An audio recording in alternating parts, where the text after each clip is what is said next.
What's going on, guys? This is PG here. Same deal as last time, guys. This is going to be another long chunk block of the Dark Souls 2 DLC. And this is the first DLC, and this will be part 2 of the DLC. If you missed the first part, we pretty much did a nice quick run with a summon. I believe his name was this guy, and he turned out to be a girl. And we're getting ready to fight the pyromancer that comes in right here. Comes in now?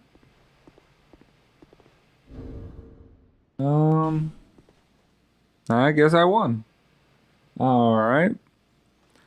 So, I guess we beat the pyromancer. That's good for us.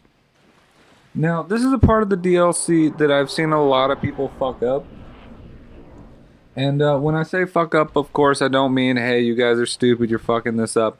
I mean that the game tries to trick you into doing something. And most people, through, you know, muscle memory, if you want to call it that, they do exactly that. Now, what I'm talking about is these fat-ass dinosaurs. These fat-ass dinosaurs, they're like cool little armless, kind of semi-headless, half-evolved toad tadpole type deals. I think there's about 7 or 8 of them. In general, they can be a real fucking headache, especially if you're a build like mine. So basically, there we go, that's what we wanted. We wanted him to come in close. That being said, there is a bonfire in this area. And you have to kill about, I would say, 3 or 4 of these guys to get to it. Now, muscle memory will tell you, hey, bonfire, click it, sit at it, you know, live the high life. But a smart player will realize that the minute you click on that bonfire, you are fair game to multiple dinosaurs. So the smart thing to do would be to make sure that you kill the dinosaurs, light the bonfire, do not sit at it, and instead continue on and finish up the last 2 dinosaurs. Collect all the items you get from being in this area and carry on and go to the next bonfire. That being said, as you guys can see, this first dinosaur is giving me a real headache. I'm learning to fight this dinosaur as a caster and not as a strength build that can just fuck it up with 1 or 2 hits. That really is the downside to the casting type characters, I guess you would say. They are not really well off when it comes to face-to-face combat with something like that big-ass dinosaur. But as you guys will see later on, we get a little bit better each time we fight one of them, and we are going to kill each and every single one of them. As you guys saw, they have the opportunity to drop dragon scales. Well, not dragon scales, but what the hell is it called? Wow, it was just on the screen. Anyway, basically they drop the rare titanite you need to upgrade boss weapons. Yeah, there you go. Anyway, so they have a magnitude of attacks.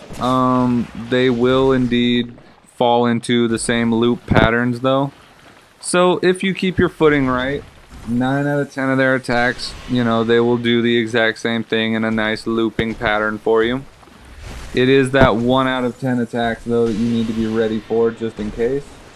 As you can see, when they are preparing to attack, their legs somehow get some kind of weird buff going on to them. And you'll notice that I do a measly amount of damage to them in those situations. So that being said, just like right there, he was in the middle of an attack and I only did like fucking 47 damage. But once he's finished with an attack and I come in for an attack, I do, what was that, like 179, something like that. So basically, I don't understand that completely. I don't understand why attacking them in their attack pattern.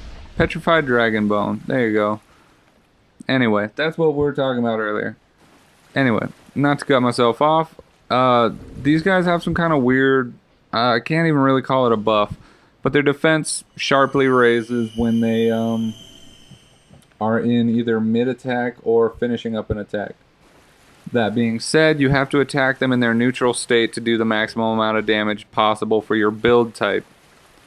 As far as I'm aware, this applies to every single fucking build type. As you guys saw, I attacked with both spells and a physical attack, and both of them did very small amounts of damage, as opposed to waiting for them to be in the neutral position and attacking then, which would do a substantial more amount of damage. So, that boring logic out of the way, let's go ahead and keep fucking up these dinosaurs. The main thing I want to do is make sure to isolate each and every one of them. So what we want to do is slowly but surely collect the items in the room, while at the same time finding which dinosaur we want to single out and attack next. I will come up here and light the bonfire just in case worse comes to worse and I need to warp back to this location. If I do die and have to warp back here, I am not about to fight 5 or 6 of these dinosaurs at a time. Instead, I will do the smart thing and either try to hide or I will run away from them. It is just not smart to fight more than one of these things at a time. I've seen a couple people do it. Not that I encourage it by any means. It is, although it is actually a really good challenge, I guess, if it's something that you're into. But personally, I don't like doing something that's going to lose me some humanity. Whether it is fun or a challenge or not, it's just one of those things where if I can prevent my character from dying, more than likely that's what I'm gonna do. So, that being said, this guy's pretty much done. We're gonna wait for him to go to the neutral position and finish him up. Of course he gets that last attack off in a desperate attempt to kill us. Anyway guys, that being said, we're gonna go ahead, take some chugs. We're doing pretty decent on Estus. Now, another reason why you don't want to click on this bonfire is because of what happened to my strength build. That being said, I came down here with Ulrich, the pleasant peasant, and when I came down here, I was having a real easy time with the dinosaurs. I made the mistake of resting at the bonfire, and when I rested at the bonfire, I was immediately invaded, and after being immediately invaded, the invader proceeded to, every time I would get close to killing him, run away into the dinosaurs where I can't get to them. So you guys got to keep in mind that when you do activate a bonfire, it does raise your invasion rate. I'm not sure if that's something that they actually have. Excuse me. I'm not sure if that's something they actually have on the forums, if they talk about that or not. I really haven't been on there in a while. But it seems like when you rest at a bonfire, you pretty much triple the odds of yourself being invaded. Because with all of my other builds, I have come through here and not rested at the bonfire and been left alone completely. When activating bonfires, on the other hand, I always seem to run into an invader moments after I do it.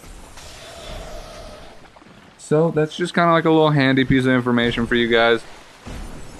As you guys know, I do like PvP, but I also like to be left alone when I'm trying to explore and enjoy the DLC. So it was kind of annoying to have all these crazy invaders trying to fuck with me when I'm really just trying to explore and enjoy the DLC.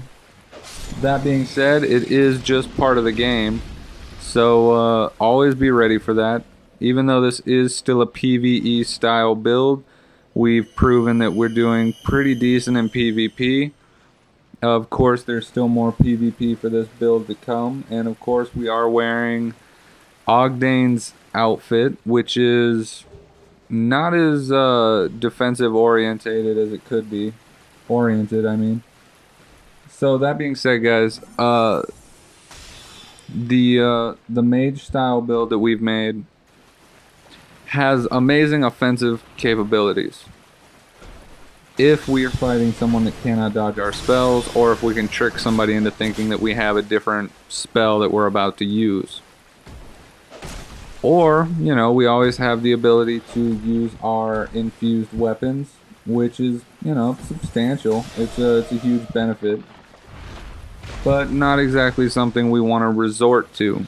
In a perfect world, if you're a mage build, you will not have to fight hand to hand with someone. You'll be able to shoot them with spells, and when they come in, you'll be able to pull your weapon out, and they will leave you alone. They'll back up. They'll be afraid of the fact that you just pulled a weapon, and that'll give you, you know, all the leeway in the world to kind of come back and fuck them up with, you know, whatever spells you may or may not be able to use. But anyway, guys, that pretty much wraps up this area. We have the bonfire lit. We have all of our items. And it is time to unlock the bridge that is going to lead us to the first real boss of the area.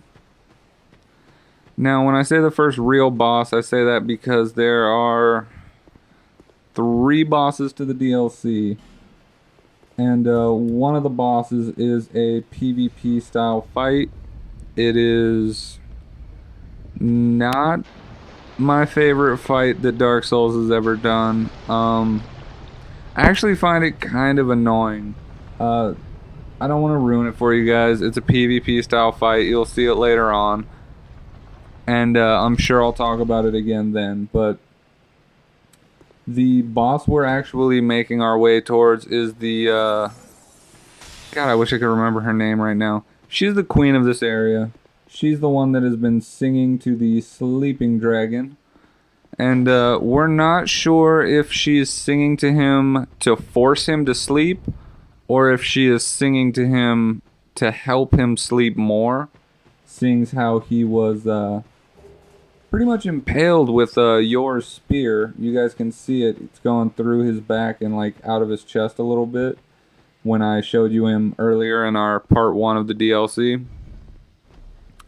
So that shit's gotta hurt, and of course, you know, this huge plume of toxins came out of him and pretty much ruined everybody that ever liked him. So that being said, guys, Yor really did fuck up this dragon's life. So, you know, the dragon obviously needed some kind of kinship, I guess you could call it. Maybe not kinship. Some kind of like a protective figure, maybe. I'm not really sure what role the queen plays as a protector to the dragon, but she is the boss fight directly before you get to fight the dragon. That being said, I feel like there could be another part to the game between her and the dragon. Literally, if you beat her, a door opens and you can fight the dragon. Honestly, it's a little bit of a letdown, you know? Like, if Dark Souls itself worked in that way, you would literally be going boss fight to boss fight to boss fight. There would be no middle ground. There would be no levels. It would just kind of be like, hey, you beat this boss and now you have the right to fight this boss. It's not very entertaining in my eyes. But anyway, yeah, look at that little sign on the ground. Now, what I was showing you guys is that out of the 2 areas, we have 4 bonfires lit, I think. No, we have 3. We got 1 out of 2 in the second area, and then 2 out of 3 in the first area. Keep in mind that we just managed to unlock a area that we need to get to, and that's going to be what we drag this unfortunate bastard through. Fisherman. Alright, too easy. Alright, so we're going to go ahead and trust the Gordon's fisherman here, and go ahead, get on the elevator, make sure our friend gets on. Now, right now he's using a fucking whip. Oh, there you go, he switched to the club. Thank God. He's also got a little shield, which makes me feel like he's probably going to be trying to parry, which is completely okay with me. Personally, I don't like to parry after I've been summoned to someone else's world as a white phantom. In my eyes, that is the fastest way to fucking die because there is a little bit of a lag. Once in a while, it'll work in your favor. You'll parry way too late and still get a parry. But most of the time, it works out in the enemy's favor because they're already programmed in and you're kind of just there. And you'll end up, getting a perfect parry and ending up getting smashed by these enemies. But anyway, guys, just real quick, I wanted to tell you guys a little bit about the DLC. So as we all know, we have a nice kingdom. Now this kingdom was actually built for the sole reason of praising this dragon. And this nice slumbering dragon is worshipped as a deity, pretty much. He's thought of as a god. And so they worship him and they praise him. And their society, they flourishes a little bit here and there. But not everybody's happy about this. In particular, one king that we all know and love, King Vendrick. King Vendrick hires a group of men to go into the city and to kill the dragon. Because as we all know, Vendrick is obsessed with the dragons. He wants to know why, his destiny is preordained. He wants to be able to pretty much use the powers of the dragons to, free him from the shackles of fate. So in seeing that, this dragon is probably one of the last ancient dragons to ever live, he pretty much jumps at the chance to do it. He is all about it, and he hires these knights that you're seeing me fight right here. I really can't remember what they're called. Blood something knights. I can't fucking remember right now to save my life. But anyway, the knights that he hires are led by Yor, of course. And you'll see later on when we acquire Yor's ring that Yor's ring actually has the symbol of excuse me. Actually has the symbol of the king on it. Not particularly the king, but of his knights and shit. Like his little area, like his cool little crest is on there. And so it's very obvious that Yor serves Vendrick. So that being said, of course, everybody's, pretty much already on the same page when it comes to this whole city's got to be brought down, and Vendrick wants the crown brought to him. The crown, of course, is not something that you can just get.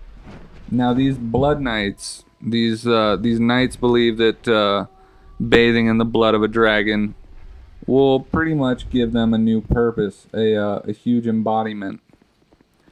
They believe that it will give them unnatural powers and shit like that, and that they'll pretty much be, superheroes. So with that odd mindset in mind, they pretty much take off, come down here, they fight their way through. The king, of course, to defend his kingdom, lets the Sanctum Knights out and the Sanctum Warriors, and that's who we've been fighting. The people that praise and sing to the dragon are these the priestesses we've been seeing. And of course these priestesses have they sing before we interrupt them and kill them. And so, they're just kind of there to take over and be nice to the dragon and sing to him and make sure he's happy and asleep. But as you can see, the Blood Knights make their way down and pretty much get all the way down there. Yor makes his way all the way down. He kills the king. After killing the king, he tries to fight the dragon. He punctures the dragon with his spear, but instead of being granted the precious blood that he so badly needs, instead there's nothing but a toxic mist that comes out. And that toxic mist kills and destroys the entire city. It is unclear whether or not Yor escapes, But what is made very clear is that these knights are down here because they're stuck. As you can see, they're only in this one part of the city.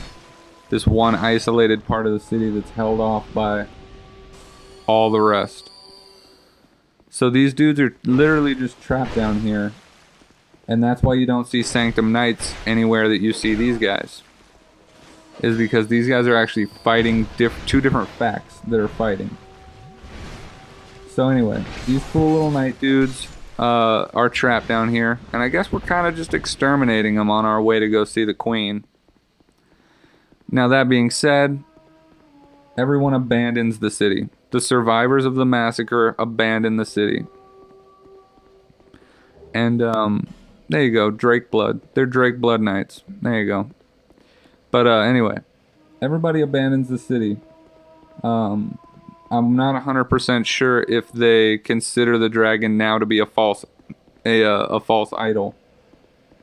But whether they do or don't, you know, he's still down here. He's trapped down here. It's not made 100% clear whether or not he's injured from having been punctured by the spear, although it doesn't look like he is when we fight him. So anyway, he pretty much just goes back to sleep. You know, he doesn't want anything to do with fighting or anything like that. So he goes back to sleep. Yor escapes the city, possibly. It's unclear. And the Drake Blood Knights are trapped down here. The queen takes over as the protector. She protects the gate that leads to fight the dragon. And then from then on, it's pretty much you enter the city. The dragon is perched up at the top of the city, as any flying animal would be. He is at the very top, the peak, the pinnacle of the city, so he can kind of keep an eye on what's happening.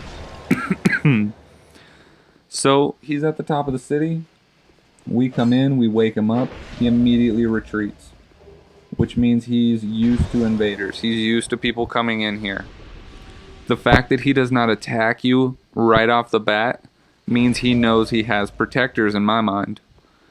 So with that being said, he knows that he's going to be protected by all of the obstacles and all the people in the city. And it sounds a little weird, but it's almost as though he knows that the Sanctum Knights and the King and the Queen and all of them don't mean him any harm, because he's totally fine with them. He allows the Queen to sing to him and put him back to sleep, and he trusts them. That being said, he has no qualms about fucking up the actual Sanctum warriors. He shoots at them with fire breath when we try to cross a bridge. He has no problem killing them in an attempt to, you know, cheaply kill us. So anyway, that being said, that's kind of the situation for the first DLC. So now that you guys kind of know the story behind it with the Drake Blood Knights, the fucking Sanctum Warrior dudes, excuse me, and you know, all that shit being said, we come in, of course, the Chosen Undead, and fuck everything up, like we're pretty good at doing. But anyway, that being said, guys, here is the first real boss of the DLC. This is going to be the Squalid Queen. I really don't know how to pronounce it either way. I've heard a lot of people say it a couple different ways. Anyway, guys, she has an interesting bit of dialogue that I will not ruin, so I'm just going to be quiet here for a minute.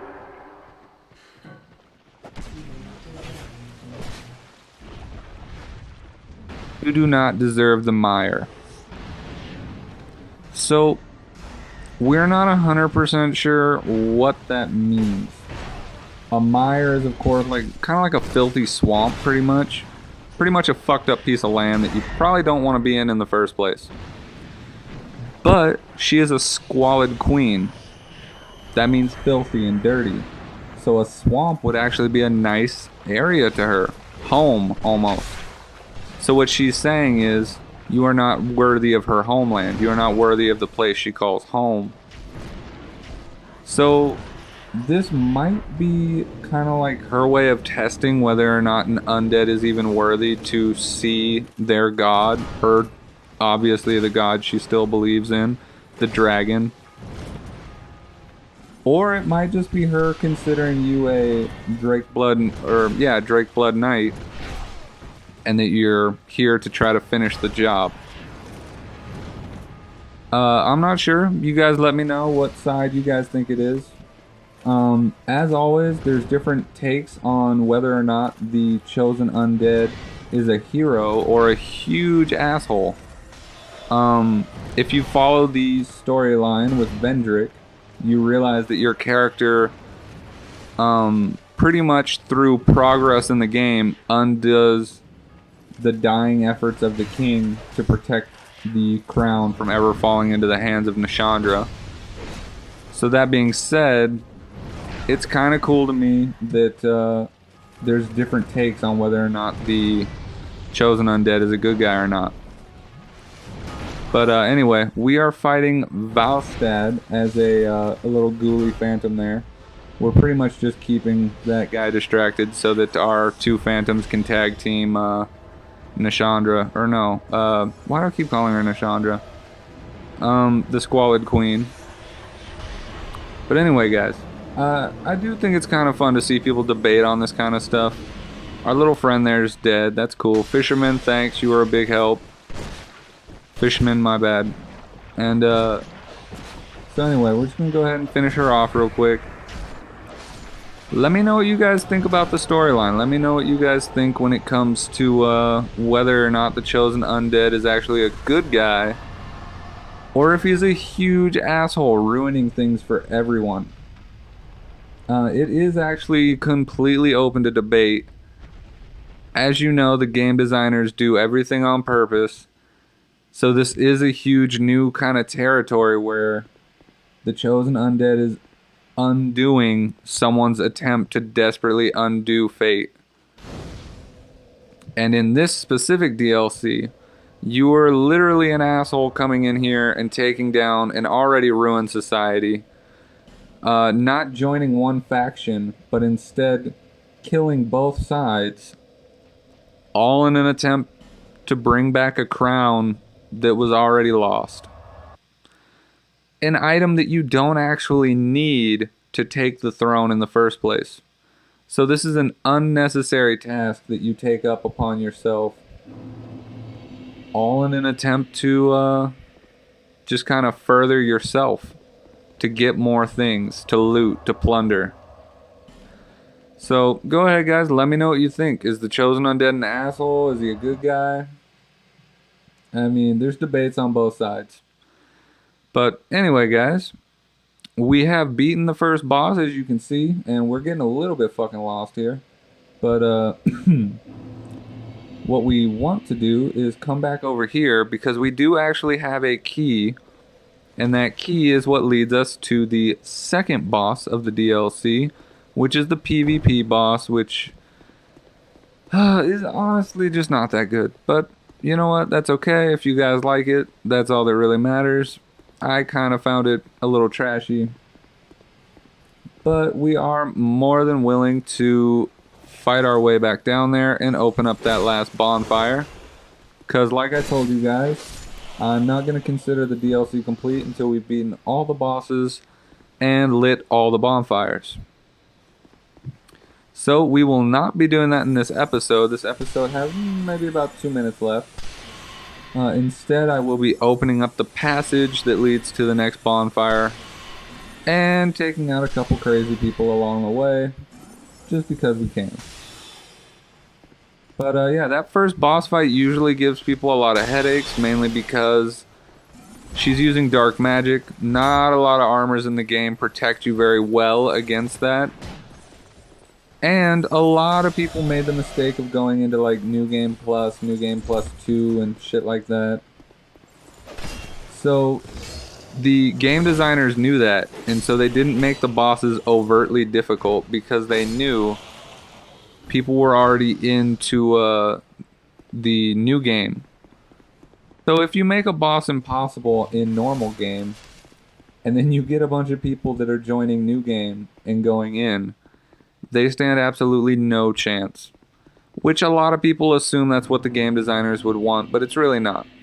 It is, however, fun to see people do blind walkthroughs with nothing but, you know, their usual setup, and they're in new game.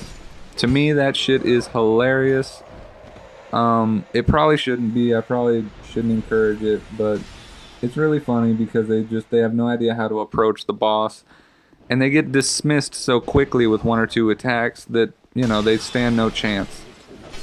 And it just kind of goes to show you that you should always have a character, at least one, that isn't in new games, so that you can always kind of approach DLC or any new content or any new area with you know, a certainty. You know what I mean? Like a kind of like a backup plan. But a lot of people do like to do blind walkthroughs, and that's totally fine with me. A lot of people get new items because they're in the new game area, which is also a benefit to new game. But alright guys, we are coming up to the end of this episode. I hope you guys liked it. It is another one of these long ass episodes. We have one more left for this DLC, and then we will be jumping into the second set of DLC. Thank you guys as always for watching. I hope to see you guys in the next video. Let me know what you liked.